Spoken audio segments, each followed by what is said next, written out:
Un grand merci à Salah ainsi qu'à tous nos sponsors ñi ñuy gunge ci matinal bi ñu egsi ci gan gi docteur Assane Kala moom moo jiite panel du parti des alliances pour la nouvelle élite bokk ci conférence des leaders coalition Diomaye président ñu ngi lay nuyu di la ziar docteur Ka di la dalal jàmm. maa ngi leen di fay. di nuyu téléspectateurs TFM yëpp mais aussi di nuyu tous les membres leaders de la coalition Diomaye président mais au plus haut niveau le président de la République son excellence Bassirou Diomaye Diakhar Faye et son premier ministre Ousmane Sonko. nuyu waa Pastef nuyu waa Sénégal. jërëjëf merci docteur alors Chérif ñu bàyyi la nga tàmbali waxtaan bi ak docteur Ka. waaw démb gis nañ leen yéen la conférence des leaders bu coalition Diomaye président doon def fa conférence de presse mooy coalition bi indi président Bassirou Diomaye Faye au pouvoir li ngeen di daje nag bëriwul ba nii laaj sax na coalition ndax mi ngi doon exister. waaw xam nga daje bu bëri moom defe naa ne am jot la d'abord ndax li ñu boole cadre la boo xam ne dañ ci war a liggéey pour xalaat non seulement ci ay contribution yu war a jëm ci état bi mais également loo xam ne mooy dundal coalition bi coalition des leaders nag bu ñu ko waxee ñu jiite ay parti la ñu jiite ay mouvement ak xëy na sax ay personnes ressources comme ni élection présidentielle di demee nga xam ne parfois day am ay candidats indépendants donc suñuy dajee mënul nekk lu yomb parce que dajalandoo ñëpp rek lu jafe la boo doon wootee fi mu nekk nii am na ñoo xam ne ñi ngi nekk ci région yi am na ñoo xam ne ñi ngi ci diaspora bi donc il faut mu nekk loo xam ne da nga koy planifier te mënuñ ko tëral tamit ci calendrier lu ci ëpp day nekk ay événements yu ponctuels yoo xam ne dina jar toog dajaloo xalaat mais bu fekkee ne dara xewul am nañu ay structures ay cellules yoo xam ne day nekk de petits cadres de réflexion yoo xam ne mën nañu produire dara pour la coalition et que bu fekkee ne daje bu mag war na am aussi ñu am benn prétexte lan la ponctuel coalition bi di peser ci politique d'abord. bon xam nga coalition bi da ngay xool d'abord fan la juddoo ban moment la juddu mi ngi juddu ci approche su élection présidentielle su ma jëlee rek sama cas te xam naa ne mooy cas wu ñu bëri am na ñoo xam ne ñi ngi rejoindre coalition bi peut-être avant ñuy def parrainage yi parce que moment boobu aussi benn étape la woon cruciale par rapport ak élection présidentielle képp ku jëloon fiche parrainage kon mun nañ jàpp ni da nga prétendre ni da ngay candidater man ma bokkoon ci cas boobu donc moment boobu nekkuma woon ci coalition bi dara lié wu ma woon parce que j'avais les mêmes objectifs et les mêmes ambitions que n'importe quel autre candidat ku amoon projet par rapport à cette élection présidentielle les candidats spoliés ñun ñi ngi rejoindre man maa ngi rejoindre par exemple le 28 janvier parce que après avoir été recalé am na peut-être yeneen yu fi xew avant ñuy am suñu choix suñu option ak ñi nga xam ne dañ leen doon consulter di leen demander ñu intégrer aussi d'autres coalitions donc moment bi nga xam ne ci la mën nañ wax majorité bi dajaloowe kenn ku nekk li nga pesé xëy na mënuñu ko évaluer ndax demoo élection mais li am mooy y a le peuple qui a porté un vote massif du ñu ne coalition bi contribué na ci certes mënuñu xam à hauteur de combien parce que nekkul woon loo xam ne dañ ko segmenté mais li am solo mooy au moins 54% muy ci coalition bi muy Pastef ak même ñi nga xam ne li ñuy wax la majorité silencieuse ñoom ñoo porté vraiment cette victoire. bi xam naa ne suy laajte la coalition bi di peser c'est surtout par rapport ak élection législative yi Pastef parce que Pastef dafa jël décision dem élection avec le Pastef sans les alliés et après nag on s'est dit que coalition bi porté président de la République à la présidence moom finalement dafa mel ni après dañu ko écarté. xam nga man peut-être li may gën a sawar ci tontu ci laaj bi mooy dafa bëri loo xam ne dañ ci lëndëmal xelu sénégalais yi coalition bi dafa dem élection législative ci turu Pastef bokkul ak Pastef dafa dem élection sans les alliés man allié la du ma militant Pastef su fekkoon ne loolu moo am soxna Marème Mbacké du nekk député ci liste Pastef kii di procureur Ndaw du nekk député ci liste Pastef man mii di wax maa nekkoon 33e position ci liste nationale kon du ma nekk ci liste boobu moo tax il faut que aussi ñu leeral askan wi par rapport ak ni ñuy lëndëmalee xel yi que ni waxtaan dafa am il fallait ñu choisir un nom pour dem élection ci diggante bi coalition Diomaye président jóge nañu élection présidentielle mënuñu dem élection ci turu Diomaye président coalition bi amagul tur te ñëpp xam nañ ne élection dañ ko anticiper élection bu jàmp la woon lu bëri xewoon na avant kii di premier ministre ma koy nuyuwaat au passage wax ci sunu ndaje wax ju rafet wax yi mooy lan moment bi xaju fi pour ñu am tur mais porter élection bi ci turu Pastef day doon di gën ndax dañoo jóge woon ñoom ci élection législative y avait 2 ans ci turu Yewwi Askan Wi mu nekkoon coalition ñu am ci ay revers yoo xam ne sénégalais yëpp gis nañ ko jarul ñu ciy jaaraat revers yoo xam ne dem nañu ñenn ñi jël yeneen position te kenn mënatu leen génnee ci parlement bi parce que li législation bi maye du permettre par exemple kii doxee na ni nga génnee ko mu perte mandat député loolu parti politique moo ko mën donc ñun ñëpp mën nañu wax ni ñu nangu dem ci turu Pastef ne serait-ce que pour protéger li nga xam ne moo war a doon suñu résultat suñu amee 130 députés tey ku jóg ne man day lii waa Pastef porté ànduma ci doxee neneen loo xam ne dafa nekk en deçà du projet mais mun nañu interpeller le Parlement pour au moins nga perdre sa mandat député.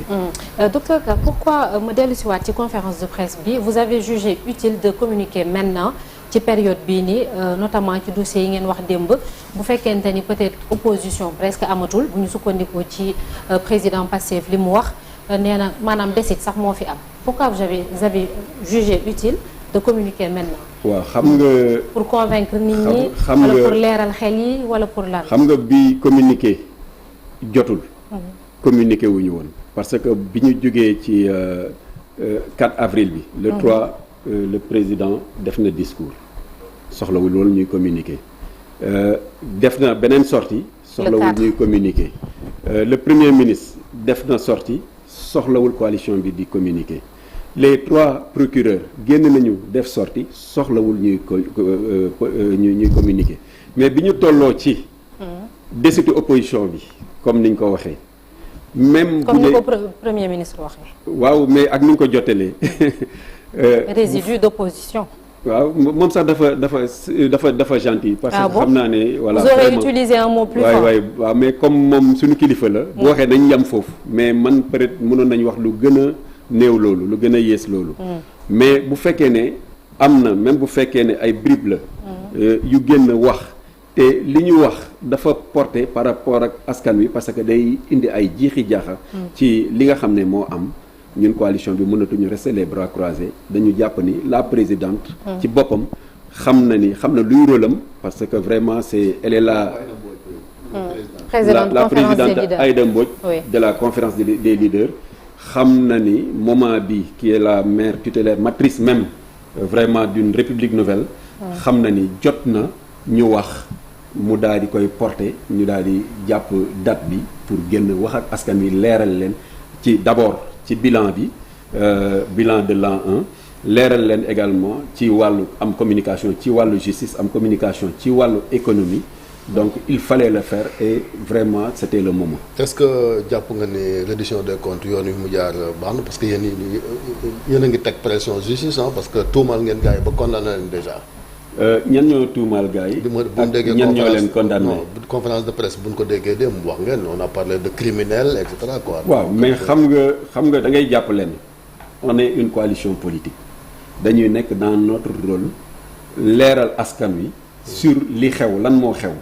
mais ñi nga xam ne ñooy yor les pôles judiciaires que ce soit cours yi que ce soit les tribunaux ñoom jël nañ seen responsabilité ñi ngi def li ñuy def mu jaar ak le ministère de la justice ñi ngi def li ñuy def ñun on n'est pas la République la coalition n'est pas la République mais am nañu quand même une voix à porter sur le plan politique pour au moins askan wi xam lan mooy tolluwaayu réew mi ak li nga xam ne leerul nan lañ ko war a leeree ba mu dugg ci seen bopp. donc xeeb rythme bi justice demee ci l'édition bi da ngeen ko xeeb.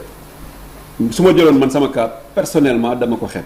te xam naa ne loolu aussi moom moo nekk ci ñëpp suñ sañoon mbir mi gën a gaaw parce que dafa am ay vraiment chantier yoo xam ne mooy xaar sénégalais yi te dañu jël tamit lépp li nga xam ne en fait ci période bi ñu nekk y a beaucoup de presse yoo xam ne dañu gën a concentré def focus ci wàllu justice bi ak ni muy demee ak li ci xew bàyyi yeneen aspects yi nga xam ne parce que Sénégal du ministère de la justice kese y a d'autres ministères y a l'agriculture y a la pêche y a l'élevage yeneen ak yeneen quoi ku ci nekk mi ngi liggéey mais dañu jël ñëpp lépp def ko focus mel ne comme su fekkoon ne presse bi la quoi nga ko jiiñ.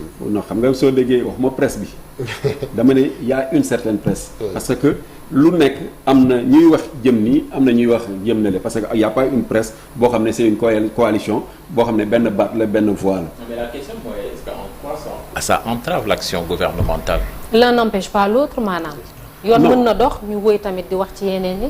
waaw non mais liggéey ci yeneen mais xam nga. yaa sa conférence de presse am. non y a une yéen a si justice ngeen gën a insister que ci seen bilan bi. mais loolu mooy actualité parce que. bu dee loolu la ñëpp di wax ñu relayé ko. non il fallait ma ne déggoo li ma dama ne li leerul ci askan wi parce que ñun ñi nga xam ne.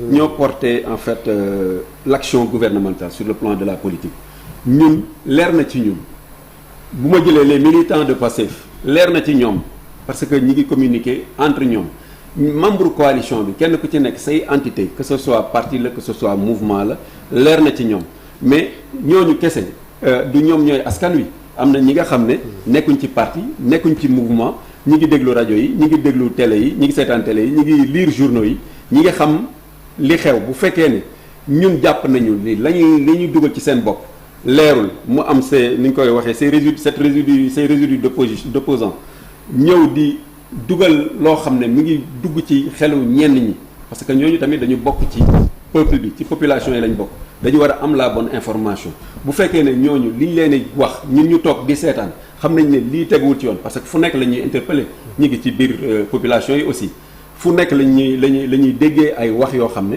xam nañ ne ñi koy dugal seen bopp mooy ñooñu ñu tuddee les résidus d'opposition bu fekkee ne nag ñooñu dañ leen bàyyi ak le terrain médiatique ñuy wax di déformer di def jeu d'influence di transformer la bonne communication mais je pense que day jot ñun tamit ñu génn du ma ko tuddee riposte mais pour leeral parce que riposte xëy na du xaj ci ñoom mais ñun tamit ñu def la bonne communication pour leeral mu leen na dégg comme ni nga ko waxee sànq que ni muy doxee au niveau de la justice peut-être xaw ngeen a xeeb rythme bi et que ni ma déggee moo di da ngeen di saisir assemblée nationale pour que affaire bi accéléré wu en quoi l'assemblée nationale mën na pousser la justice pour que mu accélérer la cadence. bon xam nga am na à différents niveaux man je ne suis pas juriste. non damay mais parce que yéen a ko wax en fait non waaw xam nga fa laay waxee dama ne.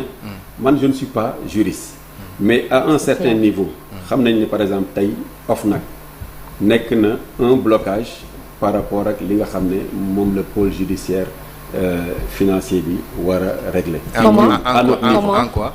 non soo déggee ma wax la parce que peut-être jàpp nañu ni ñi fi jóge teg nañu ay organes yoo xam ne mën na tax ñi leen di remplacer parce que sentiroon nañ ni ñoom dañuy dem ils se sont préparés de sorte que ñoom ñi ñu bëgg a protéger dinañu am au moins ay leviers de blocage pour mën leen a protéger donc mais naka lañ mën a defee loolu. bon xam nga li ne yoon dafa sew man li ma ci xamul ñun suñu juriste maître Tine am na lu mu ci expliquer ci conférence de presse bi. mooy lan comme yaa ngi fa woon waaw. non xam nga su déggee moo la suñu nee OFNAC teg nañ fa koo xam ne. Bassirou Gueye moo fa nekk. te am na loo xam ne moom du ko jàllale bu fekkee ne par exemple le pôle judiciaire économique am na lu mu interpellé wala am na dossier yu mu war a faire avancer mais sans en fait la participation effective de l'OFNAC mais mën na am ay blocages. mais loolu njumte la. c'est ça en fait njumte la. vous parlez de l'enregistrement illicite njumte la en fait. non ñaar yu nga xamante ne. non fi may ñëwee. da nga ne njumte la. yow mën nga maîtriser en fait ce qui est. justice et légalité xaaral rek ma ñëw. da ngeen di wax ak peuple bi. waaw mais fa laa jëm. dama ne pour leeral non xam nga lépp lu mu mën a leeral. mën na ma leeral moom ci xam-xam dañ ne yoon dafa sew. am na nu mu ko mën a leeralee. am na nu ko maître Tine mën a leeralee ak sunu yeneeni juristes yoo xam ne ñi ngi ci biir coalition bi te duñ ci bokk ak moom gis-gis. dëgg la donc su fekkee ne moom dafa ma bëgg a leeral moom. ci aspect bi nga xam ne moom la ko bëggee. alors que man ñi ma séqal liñ may leeral dañ ma koy leeralee ci ni nga xam ne man noonu laa jàpp ne noonu la waree. mais lan ban relation la ñuy laaj quoi diggante. c'est ça OFNAC ak PGF bi. waaw OFNAC nan la mën a bloqué. liggéeyu PGF liggéey PGF man loolu laa bëgg a xam. mais loolu moom damay wax ni. ci yeneen parce que man dafay am foo xam ne dama ciy am limite. comme li ma wax je ne suis pas juriste. mais sur le plan de nan laa koy waxee superficiel. li nga xam ne man moom laa maîtriser maîtriser wu ma les procédures internes xaw ma biir OFNAC yan organes ñoo fa nekk xaw ma ci même pôle judiciaire économique bi ci biir xaw ma yan organe la xaw ma yan mécanisme administratif lay fonctionner donc tey man mënuma dugg ci yenn détails yi mais sur le plan de la communication superficielle ñoom ñi ko xam suñ mënee da koy bloqué man damay gëm ni da koy bloqué. mais xanaa laaj nga leen ko bu ñu bàyyee ñu dugg en profondeur comme yow yaa ngi superficiel. parce que daaw tamit pour ñu gindi téléspectateurs yi la. daaw dafa am relation. en fait man foofu laay c'est-à-dire que bon il faut que ñu expliquer ma en quoi OFNAC peut bloquer le travail du parquet judiciaire financier. le travail du pôle judiciaire financier. Le pôle judiciaire amul benn obligation dans le cadre de ces procédures mu jaar par OFNAC pour viser qui que ce soit. La preuve. Il y a combien de dossiers nga gis depuis 7 mois le pôle judiciaire financier def ko il y a combien de fonds qui ont été recouvrés il y a combien de personnes qui ont été arrêtées il y a combien de personnes qui ont été déférées est-ce que mës ngeen dégg benn yoon ñu ne la OFNAC am na ca yoon ci dans le cadre des procédures tey jii ñu ngi ko doon leeral tey ci suba le fait que ñu ni enrichissement illicite pour que ñu poursuivre ko nit il faut impérativement nga jaar OFNAC ça correspond pas à la réalité parce que bokkul ci li nga xamante moom la texte yi wax. c'est-à-dire que tey n'importe qui boo ko bëggee poursuivre pour enrichissement illicite doo jaar OFNAC da ngay dem directement pôle judiciaire financier. à un niveau d'analyse d'accord mais par exemple su fekkee ne dañu war a def ay poursuites ci anciens ministres yi. ci ancien président de la République. waaw boobu assemblée ngay dem doo jaar OFNAC cour de justice. non assemblée ngay jaar mooy assemblée bi. teg nañ ko am na rôle am te dina ko def. mais dama ne su ma nekkee ak nos juristes qui sont assez pointus au niveau de la coalition ñoom des fois ñu def lecture politique c'est des politiques non bu fekkee ne lecture politique la non bu fekkee ne lecture politique la dañuy bàyyi vous avez vu ce que le conseil a dit mais le conseil qu'est-ce que le conseil a dit mais nee na loi bi article 1 bi méngoowut ak li nga xamante mooy constitution bi yéen a wax article 1 bi moom wax na article 1 bi mais rappel bi li nga xam ne tey buñ doon wax tey dañuy am abrogation tey mi ngi mel ne le conseil constitutionnel tey génnee na une abrogation partielle te c'était ça l'objectif de la loi interprétative. Quel objectif? mooy par exemple tey ñëpp ñi nga def xam ne def nañu ay crimes de sang ñëpp ñi nga xam ne en fait def nañu yeneen am nañ yenn attitude par rapport à des victimes mais tey ku ci nekk am nga droit ci victimes yooyu saisir la justice pour mu ñu enclencher ay procédures.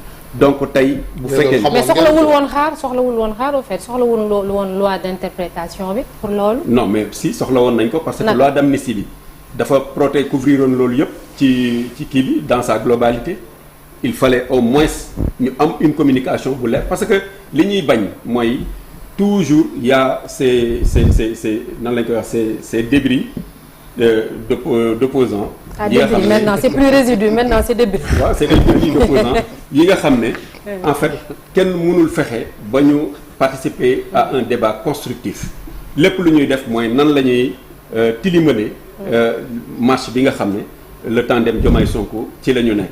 mais c'est loolu ay opposants la c'est le loolu mooy seen mission parce qu'il faut une opposition dans un pays. mais man dama jàpp ni. dama jàpp ni opposition ngeen jógee ñëw pouvoir dama jàpp ni aussi seen devoir ak seen droit. loolu mooy devoir opposition. di critiquer amul droit ñu critiquer ni ngeen doxalee. déggoo li ma critique bañuñu ko. mais na nekk une critique constructive. déedéet non nañu critiquer moom. dañuy critiquer négativement. bu la neex seen droit yàq xelu population yi. ba léegi mais yéen comme yëpp loolu la démocratie il faut nit ñi wax seen place. mais man voilà comme ni nga amee droit yow. justement ñoom bu ñu yàqee xelu nit ñi nga defar xelu nit ñi. non mais déedéet man dama jàpp ni. oui tey nit bu yoree parti politique parce que parti politique association la il faut que aussi loolu ñu koy rappeler askan wi association la boo xam ne xëy na am na ambition pour accéder à la magistrature suprême. mais un parti politique même say militants mais war nga au moins bu dul séminaire bu dul formation mais war nga leen encadrer pour wan leen ni kat li ñu naan cin bu baxee xaw ma bu naree neex bu baxee xeeñ au moins nga wan leen ni yow yaa ngi ci yoon boo xam ne bés boo accédé woon au pouvoir di nga non seulement ñoom di nga leen ci boole mais di nga maye tout le Sénégal yóbbu ko foo xam ne vraiment dina nekk un pays de référence mais su fekkee ne yow da nga nekk benn opposition boo xam ne lenn rek ngay xaar tu regardes ñii di liggéey nga ne non ñii nan laay def ba xëcc seen tànk nan laay def bu ñu yéeg ma biif seen tànk ñu wàcc ci suuf nan laay def ba daane leen bu fekkee ne loolu mooy opposition man damay jàpp ni vraiment c'est pas une opposition intellectuelle. une opposition intellectuelle dafa am léegi ci OFNAC bi ba léegi. parce que gis nañ fi on termine oui, les dernières questions. Pour l'observateur laa gis muy affaire l'ancien ministre de la justice Ismaïla Madior Fall ci affaire présumée de corruption doonu gis ni ñi nga xamante ne en tout cas ñooy jiiñ xam nga corruption moom bu ñu ko waxee ñaari wàll la kay corrompre ak kan corrompre. waaw mais bi mooy deuxième cas ñu gis fii comme Lat Diop ni ñu ko gisee ay ñoo xam ne nan ger nañ ay nit mais ñooñu lu tax yoon du jublu seen i mbir. xam nga ku rappelé wu la première sortie du président Bassirou Diomaye Diakhar Faye au palais mu toog ak presse bi waxuma bii mu mujjee def am na loo xam ne waxoon na ko nee na képp koo xam ne jàpp nañu am nañu soupçon ni vraiment def nga lii wala tooñ nga askan wi laal nga alalu askan wi wala def nga loo xam ne vraiment justice yoon war na tegu ci sa kaw su fekkee ne état bi moo koy topp parce que am na loo xam ne peut-être mën nañu wax ni c'est civil mais su fekkee ne c'est pénal wala peut-être mu egg à un autre niveau état moo ko war a topp ñoom war nañu am kersa topp nit tongal ko ba mu dem ba mbir mi sës ñuy gis ne kii kat li ñu ko doon toppee du dara. donc képp ku ñuy jóg jëm ci sa kaw dafa war a nekk koo xam ne li ñuy am ci yow dañu yor un dossier béton dafa leer ba nga xam ne. duñ ci am gàcce parce que nag kilifa du jug di dox ci loo xam ne lu ñàkk fayda la. donc comme moom wax na ko kon ñëpp ñu ngeen lim bu fekkee ne dem nañ ba lim leen. kon ce qui veut dire que askan wi njott na ni ñii def nañu xëy na sax am na ñu xam ne ñii def nañu mais bés bu ñu leen woowee. mbir bi ñu leen di wooy day nekk mbir. les corrupteurs moi je parle des corrupteurs. ñoom ñëpp laa wax ñi nga xamante ni. non Ismaïla Madior Fall il a fait une sortie il a parlé li mu wax. defe naa ne ku dul juge ku dul procureur ku dul juriste ku dul avocat askan wi ñoom seen bopp apprécié nañ parce que loolu moom je pense que il l'a fait c'était en direct mi ngi ci réseaux sociaux yi ku ko tardé woon sax gis nga ko kon man damay jàpp ni ci li mu wax moom en tant que juriste bu dugalee boppam. moo dugal boppam bu setalee boppam moo setal boppam mais ci njott bi nga xam ne moom la ñëpp am dafa dugal boppam ci wax ji. alors comme waaw. oui allez-y comme dafa dugal boppam nag. bu fekkee ne nag dañuy wax entre corrupteur corrompu.